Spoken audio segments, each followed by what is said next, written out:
Bismillahirrahmanirrahim. Assalamu alaikum dear students. Today my lecture is on Cauchy-Schwarz inequality.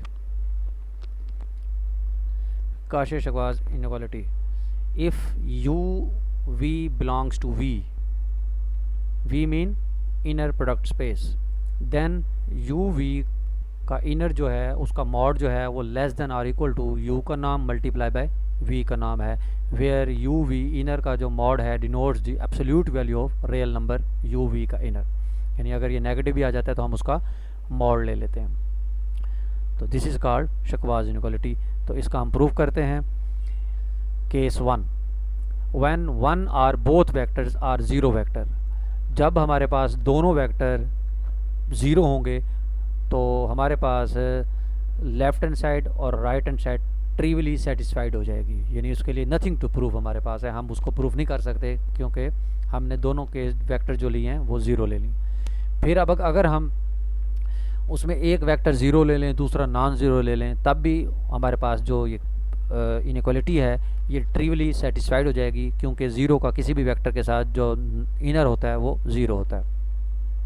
तो अगर आप u को non zero लें और v को ज़ीरो ले लें तब भी हमारे पास ये ट्रिवियली सेटिस्फाइड हो जाएगी। इसी तरीके से हम दूसरा केस लेते हैं, when u and v are unit vectors, यानी दूसरा केस हम ले रहे हैं u और v अगर आप यूनिट वेक्टर्स लें तो इन दिस केस हम कंसीडर करते हैं u माइनस वी के नॉर्म का स्क्वायर कंसीडर किया हमने, तो वो बराबर होता है u माइनस वी का u माइनस वी के साथ इनर। तो प्रॉपर्टी के मुताबिक, इनर की प्रॉपर्टी के मुताबिक u का u के साथ इनर अलग हो जाएगा और u का माइनस वी के साथ अलग हो जाएगा, माइनस वी का u के साथ अलग हो जाएगा और माइनस वी का माइनस वी के साथ अलग होगा। तो इस तरीके से जब u का u के साथ हुआ तो ये आ गया, जब u का माइनस वी के साथ आया तो वो माइनस बाहर आ गया तो ये बन गया uv, और फिर माइनस वी का जब u के साथ हुआ तब भी माइनस बाहर आ गया, ये बन गया vu, और जब माइनस वी का माइनस वी के साथ हुआ तो माइनस माइनस प्लस बाहर आ गया तो ये vv बन गया। तो u का u के साथ इनर जो है वो u नॉर्म का स्क्वायर हो गया, uv का जो इनर है वो वैसे ही रहा,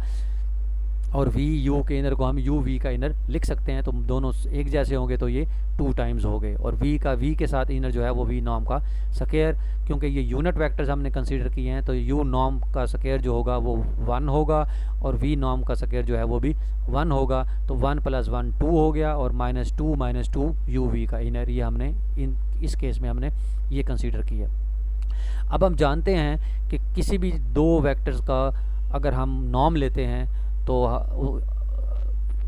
भी ग्रेटर देन 0 आंसर आएगा, अगर हम उन दो वेक्टर्स के डिफरेंस का नॉर्म ले लेंगे उस तब भी आंसर ग्रेटर देन आर 0 आएगा। ये नॉर्म की प्रॉपर्टी है, तो इसलिए u माइनस वी का जो नॉर्म है उसका आंसर हमेशा greater than or equal to 0 ही आएगा। तो हमने उसकी वैल्यू यहाँ पुट कर दी, 2 - 2 u v का inner greater than or equal to 0, तो ये माइनस में उधर जाके पॉजिटिव हो गया और वो 2 × u v का जो नॉर्म है वो इनर जो है वो less than or equal to 2 हो जाएगा। तो 2 पर जब हम डिवाइड करेंगे तो u v का जो इनर है वो less than or equal to 1 हो गया, इसे हमने इक्वेशन का नाम दे दिया। अब हम क्या करते हैं, अब आप इसमें इसी इक्वेशन के अंदर आप u की जगह -u रिप्लेस करवा दें या v की जगह -v रिप्लेस करा दें, ये आपकी मर्ज़ी है, जैसे मर्ज़ी कर लें। तो उन्होंने यहाँ u की जगह ये -u को जब हम रिप्लेस करवाएंगे तो यहाँ आ जाएगा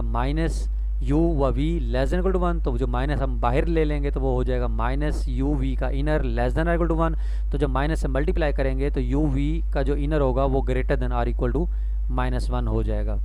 तो ये हमारे पास इक्वेशन ये आ गई। तो पहले वो वाली इक्वेशन और इस इक्वेशन को यानी 4.2.1 और 4.2.2 को कंबाइन करें तो u v का जो इनर है वो less than or equal to 1 भी है और ग्रेटर देन इक्वल टू -1 भी है, तो इसे भी इक्वेशन नंबर 3 का नाम दे दिया। उसके बाद नेक्स्ट हमारे पास है, नेक्स्ट हम केस कंसीडर करते हैं कि if u and v are arbitrary non zero vectors, अगर ये एनी वेक्टर्स हैं, हमने पहले यूनिट वेक्टर्स कंसीडर किए, अब हमने arbitrary non zero vectors consider कर लिए हैं। तो इन दिस केस हम जानते हैं कोई भी वेक्टर जो हो यूनिट वेक्टर उसको हम लिख सकते हैं vector divide by its magnitude. और इसी तरीके से हमने क्या किया, हमने जो ऊपर वाला रिजल्ट है -1 less than equal to u और v का जो इनर है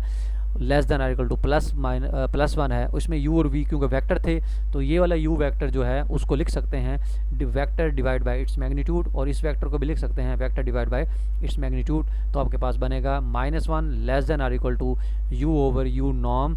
और v ओवर v नॉर्म का inner less than equal to +1। तो इसमें हमने ऑन बोथ साइड्स हम u नॉर्म और v नॉर्म से मल्टीप्लाई कर देते हैं, बल्कि क्योंकि u नॉर्म और v नॉर्म क्योंकि अगर वो यूनिट वेक्टर हैं, क्योंकि उसकी मैग्नीट्यूड 1 होगी इन दिस केस, क्योंकि वो यूनिट वेक्टर है उसकी मैग्नीट्यूड 1 हो जाएगी। तो जब 1 होगी तो इसलिए हम 1 की जगह पुट कर सकते हैं u नॉर्म और v नॉर्म, और इस 1 की जगह भी पुट कर देते हैं u नॉर्म v नॉर्म। तो ये एक प्रॉपर्टी बन गई कि अगर minus r less than or equal to x less than equal to r हो तो उसको लिख सकते हैं x का जो मॉड है वो लेस देन r होता है। यानी मॉड को जब एक्सपेंड करते हैं तो एक नेगेटिव साइड और एक पॉजिटिव साइड पे इनइक्वलिटीज़ बन जाती हैं। तो ये minus r less than equal to x less than r, इसको हम लिख सकते हैं u v के इनर का magnitude less than r equal to u norm और मल्टीप्लाई बाय v नॉर्म। तो विच इज़ दी शकवाज इनइक्वालिटी, तो विच कंप्लीट द प्रूफ। तो इस तरीके से आपने ये प्रूफ करना है। इसके 3 केस बनाने हैं, 4 केस, उसके बाद हम ये फार्मूला जो है ये कंप्लीट हो जाएगा। देन इसको फार्मूला याद भी रखना है आपने, नेक्स्ट यूज़ होगा।